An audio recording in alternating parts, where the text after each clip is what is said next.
Pero lo que sí es un tema que es muy extraño, eso no se los puedo negar, es muy difícil de el contar, ¿sí? Es un poco surrealista, así que vamos a hacer el mejor de los esfuerzos, pero ustedes siéntanse libres de preguntar lo que ustedes quieran. ¿Sí? Y el de hecho es tan complicado que este señor que está acá con cara de loco trastornado es uno de los físicos más grandes de toda la historia de los cuales nunca han escuchado hablar, Richard Feynman. Y decía que esto de la mecánica cuántica es tan raro que con seguridad nadie entiende esta cosa en realidad. Y sin embargo funciona fantástico. Sí, de hecho, él recibió el premio Nobel ese año por la electrodinámica cuántica, que es la joya de toda la física, ¿no? Este señor que era físico, tocaba el bongo, no era muy talentoso para el bongo, pero como era premio Nobel tocó con una sinfónica y todo, pero era terrible. No era su talento, ¿no? En fin. Entonces, como es tan difícil esto, quiero primero empezar por lo importante. Espero el no ofender a nadie con lo que voy a decir, pero quiero primero contar qué es lo que no es mecánica cuántica, porque cuando algo es tan complicado es muy fácil que hayan chantas que se aprovechen de esto, digamos. Entonces creo que primero hay que aclarar eso. Lo que diga falsate y el dislexia es a propósito, obviamente. No, eso no tiene nada que ver con mecánica cuántica. Lo que diga personajes como este que salen en la tele, es una lástima que salgan ese tipo de personajes en la tele, tampoco tiene nada que ver con mecánica cuántica. Lo cual es más o menos obvio si uno ve que el email al cual hay que escribirle empieza con mentiras. O sea, en fin. Sí, cosas como la sanación cuántica, como este cartel aquí, que por 46 euros le enseñan algo de sanación cuántica, también son un fraude completamente, no tienen nada que ver con lo que vamos a hablar hoy día. Lo que este señor diga tampoco es espantoso. Hay gente que le gusta mucho, pero ya les advierto que no tiene nada que ver con mecánica cuántica, aunque él use la palabra, pero es un chanta con todas sus letras. Eso, y más, todo lo que sea el sanación cuántica es completamente un fraude también. Y en particular, si han visto una película por el estilo, esto es una chantería de la peor especie porque mezcla mentiras con verdad. Entonces el desentrañar una de la otra es muy difícil. Eso tampoco es mecánica cuántica, ¿sí? Eso es primero lo que no es, ¿sí? Entonces empecemos ahora con lo que sí es, o intentemos. Entonces quiero hablarles de estos tres temas. Un poco primero de qué se trata la mecánica cuántica, qué es lo que hemos hecho con ella, hemos llegado muy lejos, y por qué es que nos debería importar. Entonces, esta historia comienza en un momento más o menos trágico de la historia, si es que uno quiere, en Berlín. Ese año, en 1933, este señor engaña a todo un país, ¿sí? Lo engatusa quizás con la maquinaria propagandística más grande de toda la historia, y se hace con el poder. Resulta que indignado por toda esta cantidad de estupidez, este señor, que él no era judío, pero era amigo de Einstein y se sintió muy ofendido por cómo alguien de ese tipo podía hacerse con el poder de Alemania, se fue de Alemania. Él se fue de la universidad en donde trabajaba en Berlín y huyó. Y llegó a la Universidad de Oxford, ¿sí? Una universidad muy respetable, ¿sí? Y llegó con el pie derecho porque ese año, justamente en 1933, él llega ahí y se gana el premio Nobel con otro de los físicos más fantásticos de la historia, con Dirac, que ya vamos a hablar un poquito de él. Entonces uno diría, wow, llegó muy bien. Pero no llegó tan bien, la verdad. Es que el problema fue que no lo quisieron en Oxford. La razón, me tengo que contar un poco el de la vida, el de este personaje, este señor Schrödinger. La razón por la que no le quisieron es que era bastante excéntrico en otros aspectos de su vida. Esta, por ejemplo, era su esposa y esta era su amante, y llegaron los tres juntos a Oxford. Ella era la esposa de Arthur Marx, que era su asistente en realidad, y estaba embarazada de Schrödinger, ¿sí? En fin, entonces en Oxford le dijeron, mire, señor Schrödinger, usted es un físico fantástico, pero aquí trabajamos con gente respetable. Escoja una de sus esposas, pero usted ya no puede vivir con dos acá. Entonces a Schrödinger eso no le pareció. Se iba a ir a Princeton y también estaba muy contento de que se fueran hasta que se dieron cuenta de este problema que tenía para la época era muy grande. Finalmente él se va a Austria, se instala ahí y apenas se instala, Hitler ahora anexa Austria. Y como ya había hablado contra los nazis en Alemania, tuvo que huir con una de estas huidas de películas de espías, digamos, jabonado, un viaje, pero hay una aventura que da para una novela completa. Finalmente, un personaje que trabajaba en lo que después serían las Naciones Unidas, aún no estallaba la Segunda Guerra Mundial, le consigue una posición en Dublín, donde dijeron, ¿sabe qué? Que no nos importa cuántas esposas tenga usted, en realidad. Puede venir como usted quiera. Lo que no sabían en Dublín fue que iba a dejar embarazada a otras dos dublinesas, pero bueno, eso fue otra historia después. Dejó por todas partes el señor Schrödinger. Era físico, ¿eh? Sí, que él era físico. Y de hecho, la famosa ecuación de la cual vamos a hablar ahora y que le valió el Nobel a el Schrödinger, él la descubrió, justamente una cosa curiosa. Bueno, Schrödinger es un personaje obviamente muy picaresco, tal como ya se han dado cuenta. Sí, es muy interesante. Y se conoce él muy bien los nombres de todas las amantes y todo lo que hizo, etc. Él no era una persona el que escondiese las cosas en su vida. Pero resulta que esta ecuación fue inspirada mientras estaba en Austria, estaba entre las montañas, y fue inspirado por una mujer hermosa que, según Schrödinger, le dio el mejor éxtasis de su vida y lo inspiró en forma tal que llegó a este resultado. Pero nunca dijo quién era y se llevó el secreto a su tumba. Nunca se lo reveló ni a sus mejores amigos, ni a Einstein, a nadie. Nadie sabe quién fue aquella mujer misteriosa que lo llevó a esta ecuación. Pero bueno, en fin, ahí la famosa ecuación que nos convoca hoy día. Y nuestro héroe y galán, digamos, está aquí. No es Brad Pitt, pero bueno, es lo que hay. ¿Sí? Él era Schrödinger. ¿Sí? Bueno, ¿qué es lo que sucedía? ¿De qué se trata esta ecuación? La cosa empieza un poco con qué son los colores. ¿Sí? Uno sabe, o ya se sabía en la época de Schrödinger, que los colores es la forma en la que percibimos las distintas longitudes de onda de los rayos de luz, que es lo mismo que con las ondas el de sonido corresponde al tono de una nota. Es cuán apretada o cuán estirada está la onda. ¿Sí? Ahora, lo curioso es que, por ejemplo, si uno mira el espectro del Sol, si yo hago el pasar la luz del Sol a través de un prisma, yo no solo veo colores, la cosa es un poco más sutil. Uno ve unas rayitas negras entre medio. Misterio, ¿qué serían esas rayitas negras? Nadie sabía muy bien en esa época. Ahora, lo curioso es que sí se sabía lo siguiente. Resulta que el universo es un Lego de átomos, un Lego con estos más de ciento y tantos elementos. Y resulta que si yo empiezo a calentar cada uno de estos elementos, justamente cada uno de ellos emite luz en frecuencias muy bien determinadas. Es como un código de barras que me determina a cada uno de los elementos. ¿Por qué? Nadie sabía. Pero eso es lo que sucede. Resulta que la razón de fondo, la vamos a tocar en otra charla, pero está un poco relacionada con la razón, por ejemplo, con los trastes que hay en una guitarra. Están con un espaciado muy bien escogido. ¿Sí? Bueno, ahí está un poco alto el volumen, ¿eh?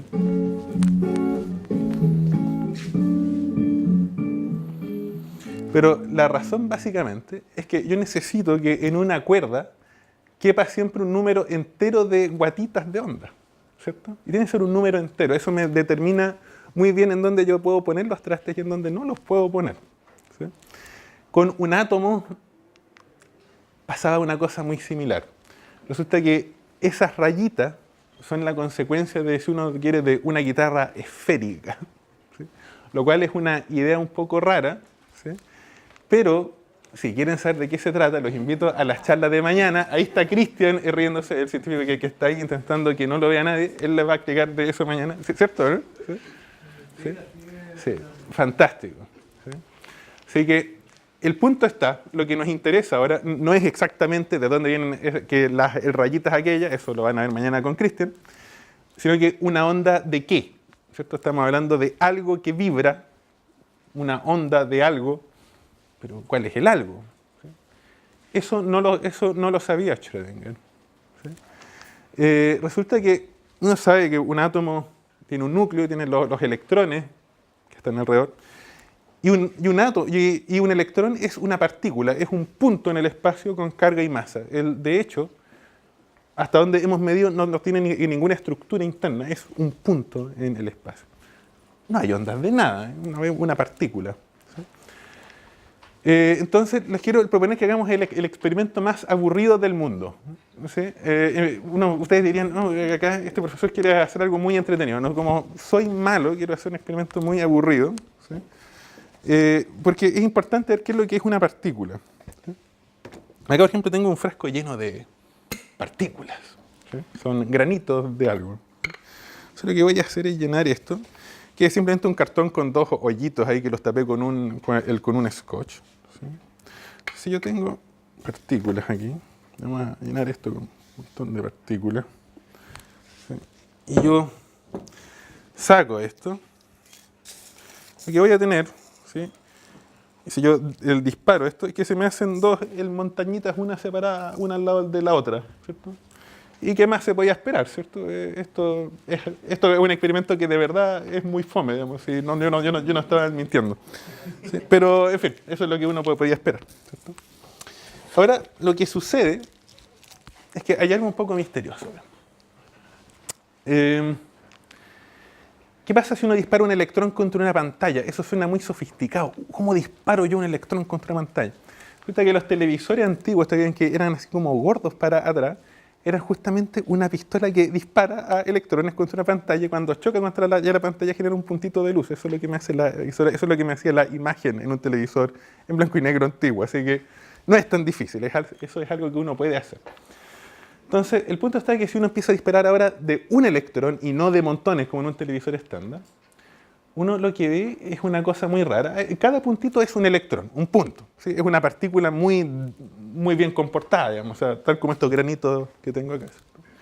Ahora, lo curioso es que si yo tengo dos rendijas, tal como lo que tenía ahí, no me hacen dos montañas como el separadita, sino que me forman este patrón que tengo acá, con líneas. O sea, uno dice, bueno, los electrones hacen algo raro, serán excéntricos ya los electrones, no sé. Pero es mucho más misterioso que eso. Resulta que los físicos ya habían visto ese patrón antes y con otra cosa. Entonces, quiero mostrarles en dónde se había visto ese patrón antes. Ese patrón se había visto antes con los rayos de luz. Por ejemplo, acá tengo un láser. Ahí está el puntito del láser. ¿Sí? Resulta que si yo acá tengo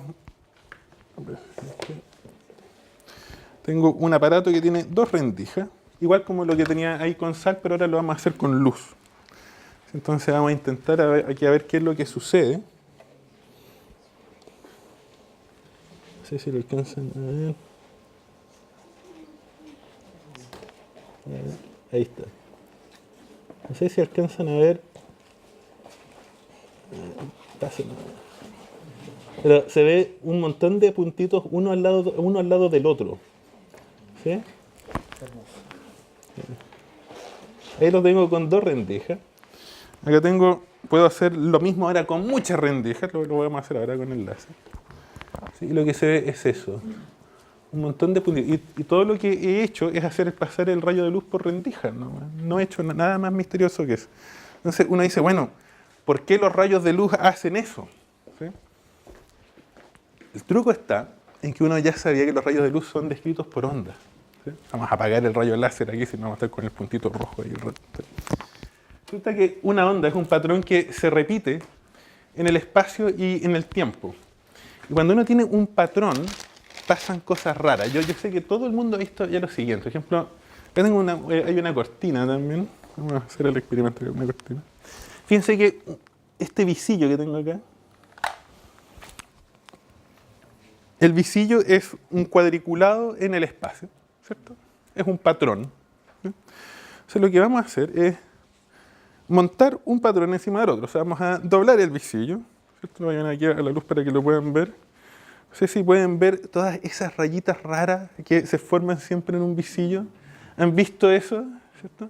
Cuando yo tengo un patrón y le pongo otro encima, pasan cosas raras. ¿Sí? Y pasa exactamente eso mismo con ondas. ¿Sí? De hecho, ahora para la siguiente cosa que les quiero mostrar, necesito que alguien me ayude. Necesito alguien que tenga un celular con una linterna que alumbre mucho.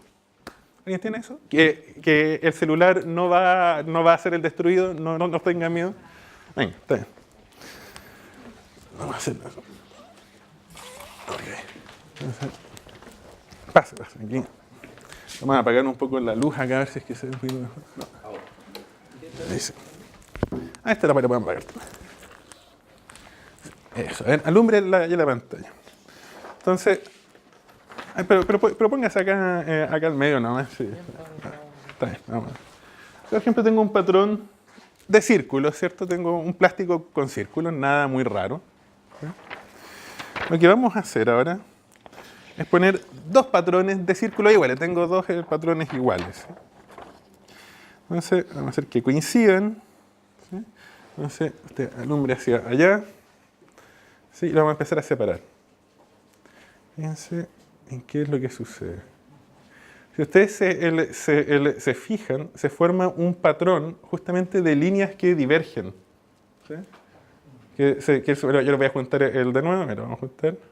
Es el patrón que hay en un principio. Si yo superpongo dos patrones que están ligeramente desplazados uno con respecto al otro, obtengo justamente eso que está ahí. Eso es lo que pasa con el láser y con los rayos de luz. Ese patrón que está ahí, muchas gracias. Gracias. Un aplauso para... Ese patrón que está ahí es la huella digital que nos indica ahí hay una onda de algo. ¿Sí? El problema es una onda de qué, si yo vi un electrón clavado ahí en la pared, ¿cierto? Resulta que la explicación de esto es muy, muy rara. Resulta que... perdón. Esta es la foto más inteligente de toda la historia. ¿Sí? Resulta que aquí ven a Einstein. ¿Sí? Ese que está justamente aquí atrás es Schrödinger. ¿Sí? Lorentz, Marie Curie, acá. Y en fin, están los físicos más brillantes de principios del siglo XX. Es la foto más inteligente de la historia. Pero no vamos a hablar de Einstein ni de Schrödinger, sino que de ese personaje que está ahí y ese que está aquí. Vamos a hacerle zoom aquí a la foto. Son Heisenberg y Bohr, que eran los enemigos de Schrödinger y Einstein, respectivamente. Resulta que ellos se percataron que lo único que podía haber acá es una onda de existencia. Una cuestión muy rara. El nombre técnico es eso que está ahí, pero es literalmente una onda de existencia. A escala microscópica, el verbo ser y el verbo estar se vuelven un poco borrosos y hay que reemplazarlos por estos otros conceptos. Resulta que aquí tengo un video, digamos, de qué es lo que pasa con una onda. Entonces yo tengo una onda que pasa a través de dos rendijas, pues lo que me produce es el patrón que acabamos de ver acá haciendo un experimento. ¿Sí? Eso es una onda muy decente. ¿Sí? Ahora, lo que sucede con un electrón es que en el momento en que yo lanzo el electrón, él deja de existir. Se transforma en una onda de posibles existencias y cuando interactúa con la pantalla al final, existe de nuevo. Pero solo existe al interactuar. Lo que hay en realidad es solo interacción, pero no existencia. Es una cosa muy, muy, muy rara. Pero es como la naturaleza funciona, en principio.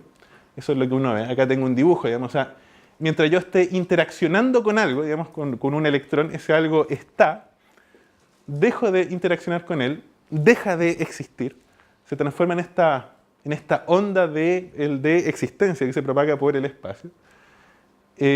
Y en donde esta onda es muy grande, la probabilidad de que vuelva a existir es muy alta. Y en donde esta onda es muy pequeña, la probabilidad de que vuelva a existir es muy baja. Es una onda, pero de existencia. Es un concepto que es casi surrealista, pero funciona muy bien. Que me explica por qué los átomos son lo que son y por qué la química es lo que es. Resulta que estos dos personajes que se conocían mucho, él se escribían, dijeron, ¿saben qué? Esto no puede ser. Era la misma ecuación de él. Pero cuando sus enemigos dijeron, no, tiene que ser una onda de existencia, eso es lo que el experimento que está diciendo. Dijeron, no puede ser, es imposible. Y él, de hecho, Schrödinger, para burlarse de esta idea, creó lo que se conoce como el gato de Schrödinger. ¿Sí? La idea básica es la siguiente, ¿cierto? Yo puedo tener un material que esté en dos estados, en donde no exista en un solo estado, sino que exista en dos estados simultáneamente. ¿Sí? Y yo puedo el amplificar este efecto en principio hasta una escala macroscópica y tener un gato que está simultáneamente vivo y muerto dentro de una caja. Pero Schrödinger dijo, bueno, pero es que eso es absurdo, porque el gato estará vivo o estará muerto, pero no puede estar ambas cosas a la vez. Entonces, el gato de Schrödinger fue algo que inventó Schrödinger para ridiculizar esta idea que habían propuesto los enemigos que tenían, ¿sí? Heisenberg y Bohr. Ahora, lo curioso es que en realidad es cierto. ¿Sí? Ahora, con un gato real esto no funciona por la sencilla razón de que la longitud de onda corresponde a algo tan grande, una longitud muy pequeña, y estos efectos ya no se verían. Y hay otra cosa más que se llama la decoherencia, que es muy difícil aislar un gato real dentro de una caja, porque el gato toca la caja, está interactuando con la caja, está interactuando con el medio ambiente, entonces no lo puedo tener en el mundo real en una superposición así. Si fuera capaz de aislarlo muy bien, de una forma que no conseguimos imaginar ahora, sería posible en principio. Pero al menos cuando tenemos gatos microscópicos, funciona a la perfección. Cuando podemos aislar el gato, ahí sí funciona. Okay. Entonces el punto era que sí podía ser. Schrödinger y Einstein se habían equivocado. El señor Schrödinger tenía que creerle un poco más a su ecuación. ¿Sí? Y de hecho es tan cierto que es posible hacer máquinas con esto. Ahí puse un gato para que no digan que soy muy cruel que con el gato. Aquí me meto como muy lindo al cual no le pasa nada. Pero el teléfono que ustedes tienen, ¿cierto? Es la base para toda la la mecánica cuántica. Es la base para toda la electrónica que hay dentro de un teléfono. ¿Sí? Lo que sucede básicamente es que los componentes de la electrónica son muy, muy pequeños. Y de hecho ya la gente de IBM hizo acá una película el manejando átomos. Cada puntito que ustedes ven ahí es un átomo. ¿Sí? Y los efectos cuánticos están en todas partes y funcionan fantásticos. ¿Sí? Ojo que es muy, muy pequeño. Acá, por ejemplo, tengo el neurona sobre un chip. Las componentes son mucho, mucho, mucho más pequeñas que las de una neurona, para que se hagan la idea de las escalas de tamaño de las que estamos hablando. Entonces sí, esto funciona tan bien que podemos hacer máquinas con ello y prácticamente todo el mundo ahora trae una máquina en su bolsillo que está basada en la mecánica cuántica. Ahora, todo lo que es la tecnología, ¿sí? Y experimentos cuánticos en vivo aquí, eso los invito esta semana que viene a estas dos charlas con títulos muy entretenidos y que van a estar muy bien, así que están invitados a que vuelvan. ¿Sí? Bueno, y ahora les quería contar qué es lo que hemos hecho con estas ideas. Resulta que eso fue hace 90 años atrás. Así que como pueden sospechar, hemos avanzado mucho. Eso fue solo el principio. En realidad, en esta misma foto hay un señor que allí, que fue el genio más extraño de toda la historia. Era un tipo que era autista, y era autista de verdad, no que fuera tímido, ¿sí? Que estaba enfermo de autismo. Él, en cierta forma, como que idolatraba a Einstein, y Einstein siempre se sentía incómodo, porque este tipo era muy raro, ¿sí? Entonces decía que no soportaba ver un tipo en el borde de la genialidad y de la locura comportándose de esta forma. Y siempre como que se le corría, ¿sí? En fin, era un tipo fantástico, ¿sí? Y resulta que él se percató de que la mecánica cuántica de Schrödinger no podía estar bien. Resulta que la mecánica cuántica tenía que formularse sobre el espacio-tiempo de Einstein. Fue algo que conversamos el año pasado, pero...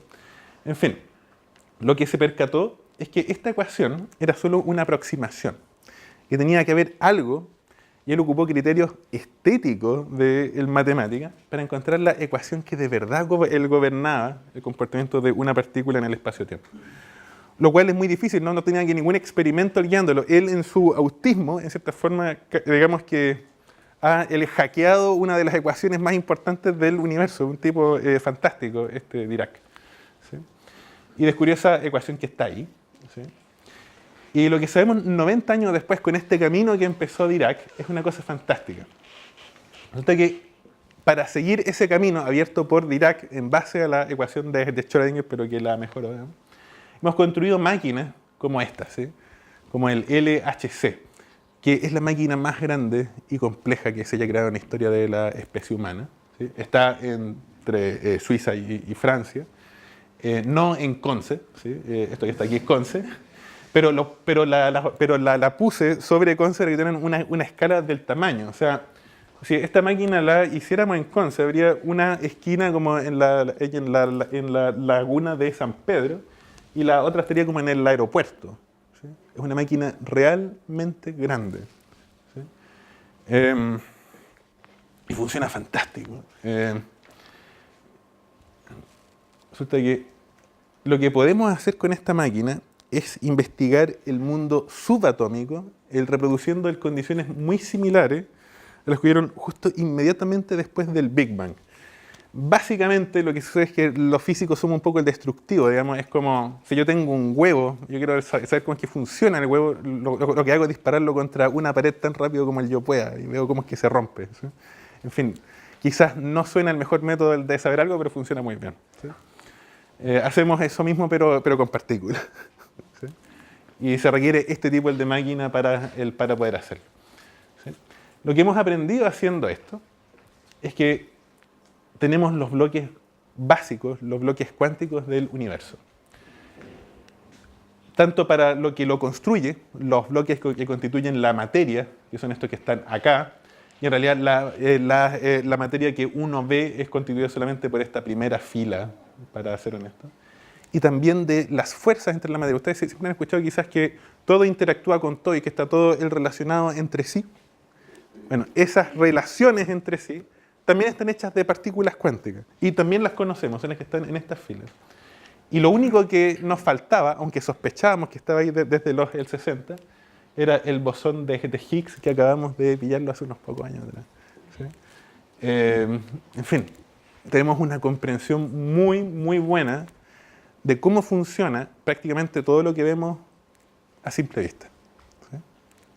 Hemos aprendido mucho en muy poco tiempo. De hecho, hemos aprendido no solo sobre lo que existe, sino que sobre lo que no existe también. Resulta que así como la existencia es media borrosa, el vacío también. Resulta que el vacío bulle con partículas que llegan y desaparecen de la existencia en tiempos muy cortos sin que nadie las capte. ¿Sí?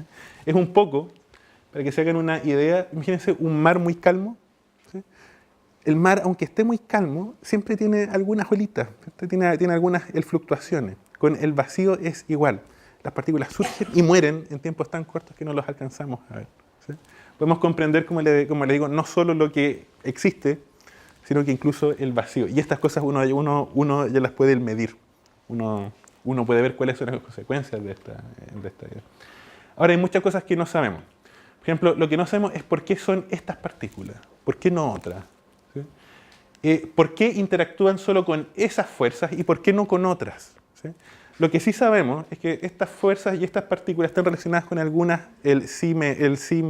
simetrías, que es un concepto que tiene que ver con belleza, con estética. Entendemos un poco qué es lo que hay atrás, pero no sabemos por qué esas simetrías exactamente.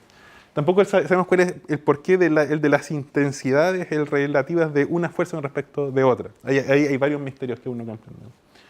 El otro gran misterio es que todo esto que les conté es todo excepto la fuerza de gravedad. La gravedad sigue siendo un misterio. Resulta que lo que descubrió Einstein es que la gravedad corresponde a la curvatura del espacio y el tiempo. El año pasado estuvimos 3 semanas hablando de eso, pero básicamente esa es la idea. ¿Sí? Pero el problema está en que no sabemos cómo se comporta esto a escala microscópica. ¿Sí? Eso es un misterio, el misterio de gravedad cuántica. De hecho, ni siquiera sabemos si el espacio-tiempo es continuo o discreto. No sabemos si hay átomos de espacio-tiempo, ¿no?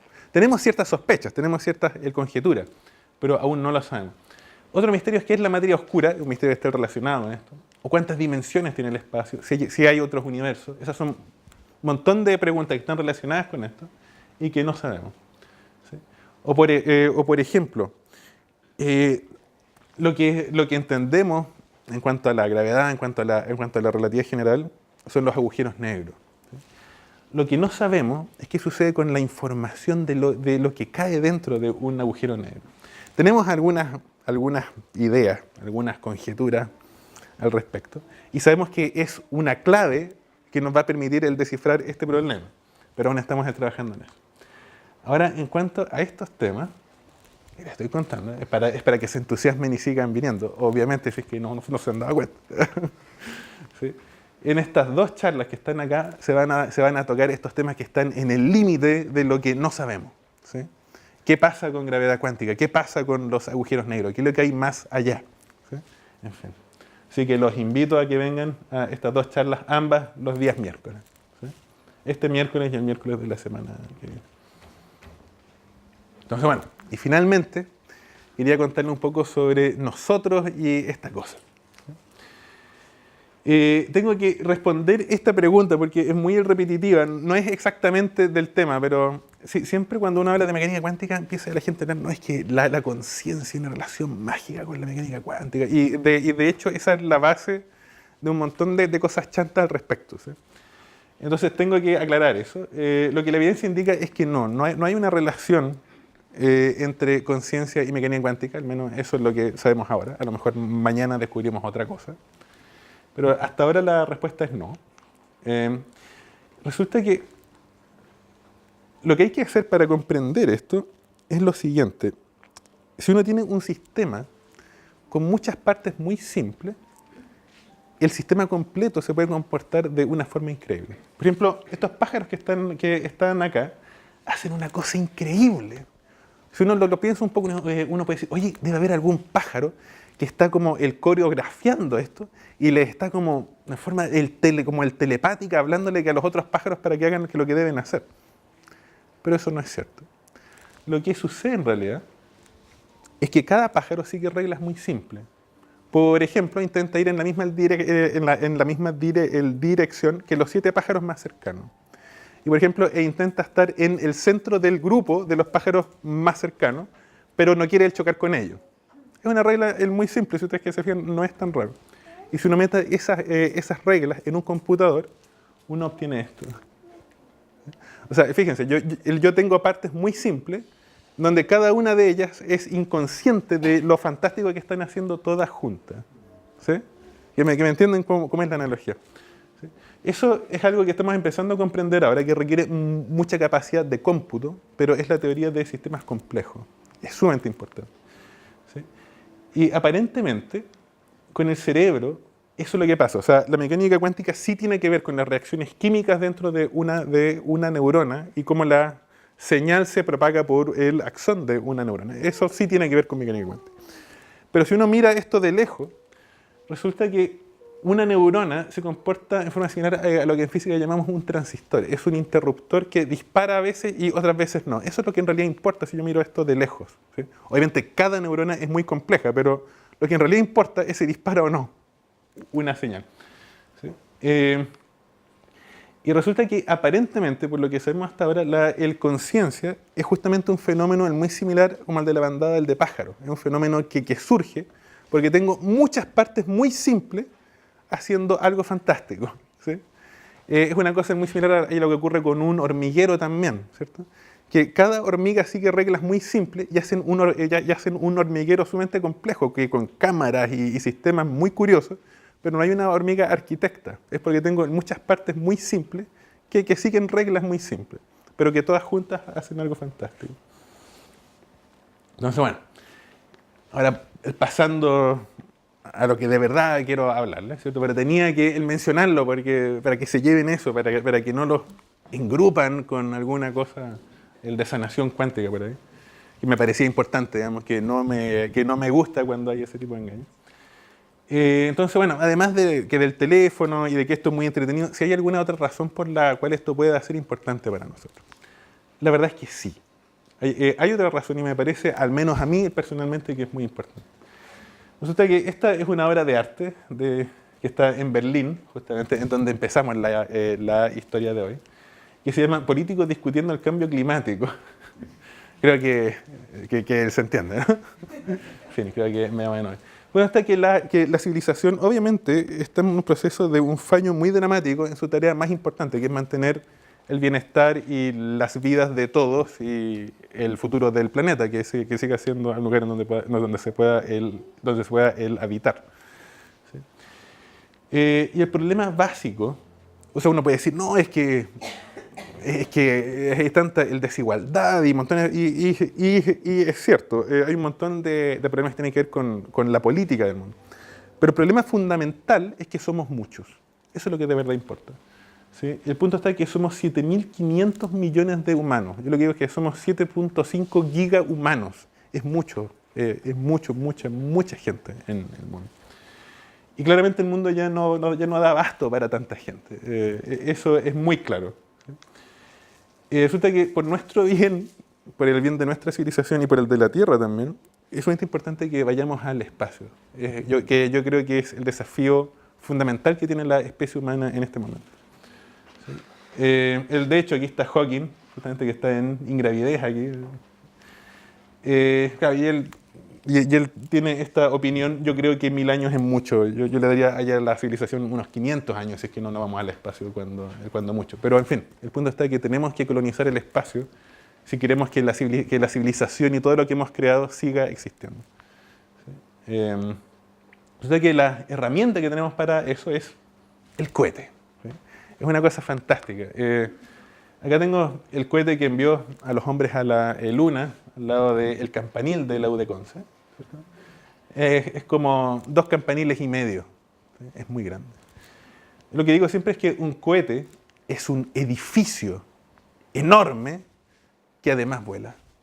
¿Sí? O sea, es un logro el de la tecnología enorme. Es muy difícil hacer un cohete.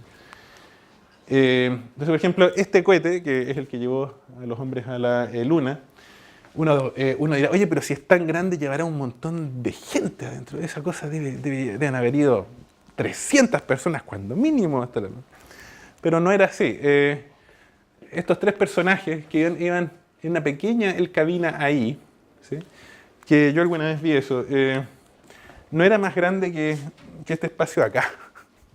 Era una cabina muy, muy chiquita, iban en forma muy incómoda, muy precaria, ¿sí? En esta tremenda máquina. Entonces uno dice, bueno, ¿y por qué, digamos? La pregunta es, ¿qué es lo que es el resto de esta máquina?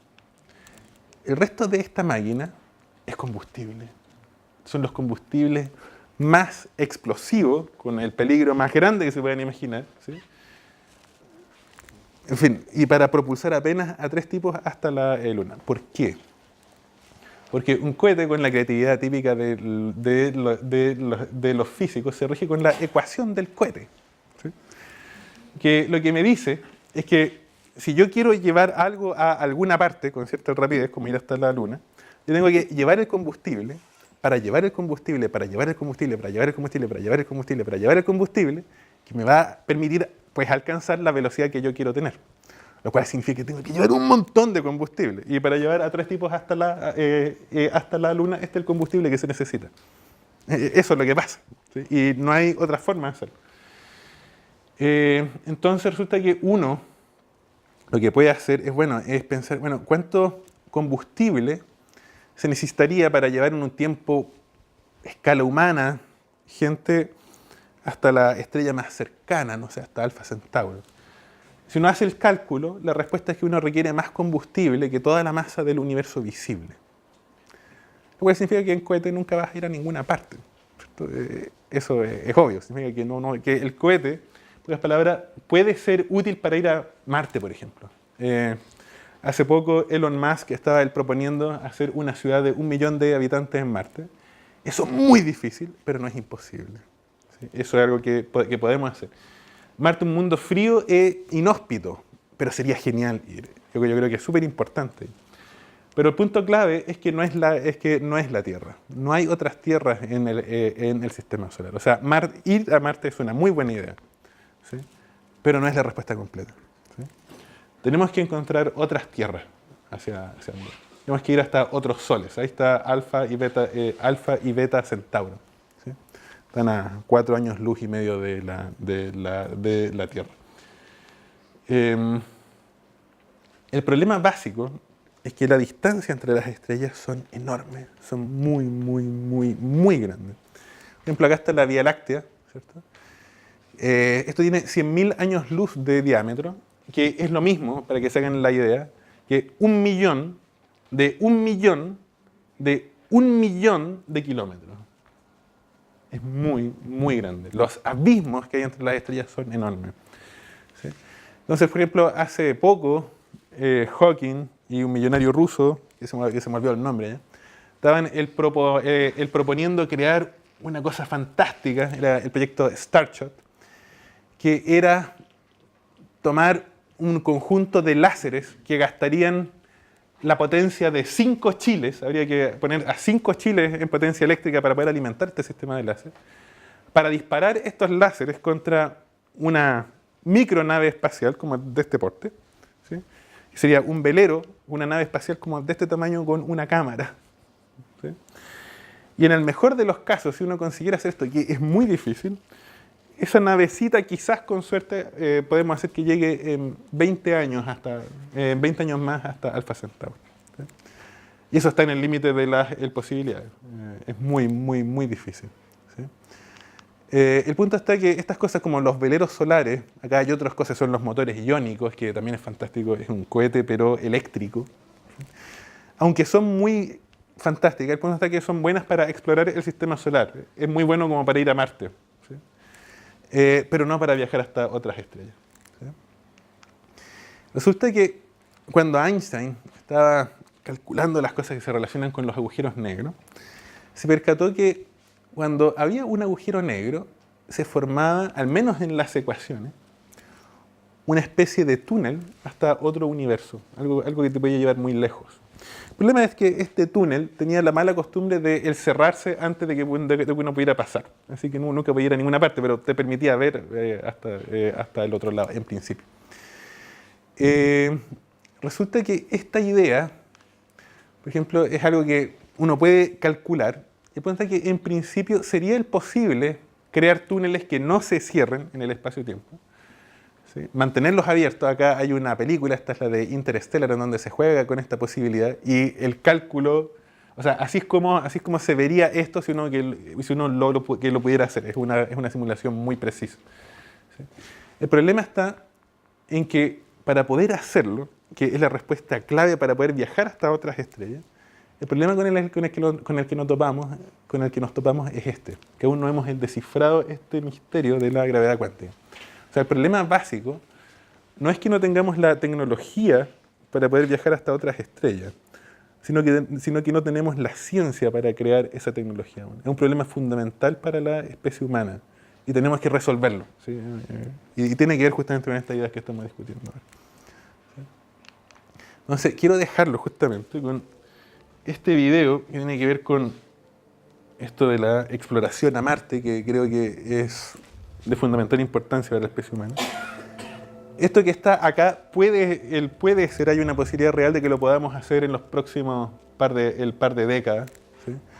Es una idea muy difícil, pero no imposible. Y como le digo, creo que es fundamental para nuestra civilización que lo pensemos seriamente. O sea, es hora de dejar la Tierra. Ese es justamente el punto.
Ok. Bueno, eso era. Muchas gracias. Ahora lo voy a dejar con esta obra de arte, pero, en fin, esa era la charla. Espero que les haya gustado. Vamos a pasar ahora con las preguntas, pero antes, ¿no está Valeria? A ver, ¿está Valeria o no? ¿No fue? Eso es.